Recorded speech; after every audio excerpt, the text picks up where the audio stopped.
जय हे महिषासुरमर्दिनि रम्यकपर्दिनि शैलसुते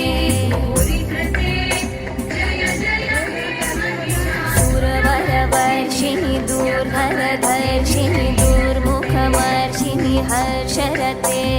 त्रिभुवन